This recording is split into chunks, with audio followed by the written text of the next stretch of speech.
ইসলামের এইসব বক্তব্য শুনতে পারবে। তো যেটা বলতেছিলাম, একদিন রাতে হযরত ইব্রাহিম আলাইহিস সালাম ঘুমের ঘরে স্বপ্নে দেখলেন, তাকে বলা হচ্ছে, হে ইব্রাহিম, তুমি তোমার প্রিয় বস্তু কুরবানি করো। ইব্রাহিম আলাইহিস সালামের ঘুম ভেঙে গেল। তিনি মনে মনে চিন্তা করলেন যে আল্লাহ তাআলা আমাকে আদেশ করছে আমার প্রিয় জিনিস কুরবানি করতে। তিনি পরদিন 200 দুম্বা বা 200 উট হচ্ছে যে মতান্তরে কুরবানি করেছিলেন। তারপর দিন রাতে তিনি যখন ঘুমালেন, তখন আবারও দেখলেন যে তাকে আদেশ করা হচ্ছে, হে ইব্রাহিম, তুমি তোমার প্রিয় জিনিস কোরবানি করো।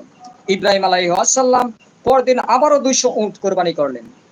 তৃতীয় দিন রাত্রে তিনি আবারও স্বপ্নে সেই আদেশই পেলেন। তিনি তৃতীয় দিন আবারও 200 উট কোরবানি করলেন। চতুর্থ দিন রাত্রে আবারও তিনি দেখলেন, হে ইব্রাহিম, তুমি তোমার প্রিয় বস্তুটি কোরবানি করো।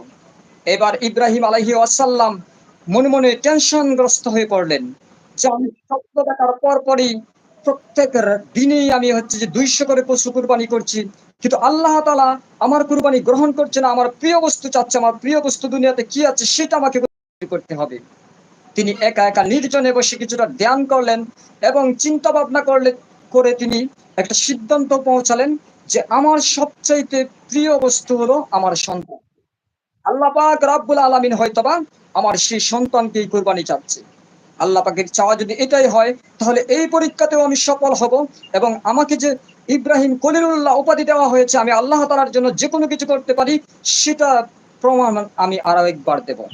তো তিনি যেটা করলেন, পরদিন একটা ছুরি এবং একটা দড়ি নিয়ে ঘোড়াতে চড়ে হচ্ছে যে বেরিয়ে পড়লেন সেই মা হাজেরা এবং ইসমাইলের কাছে যাবার জন্য। তিনি যখন ঘর থেকে বেরিয়ে পড়লেন, তখনও তার মনে এক ধরনের অস্থিরতা চলছেই, কিন্তু তিনি সকল অস্থিরতা, সকল আবেগ, ইমোশনকে খবর দিয়ে নিজের সম্পর্কটা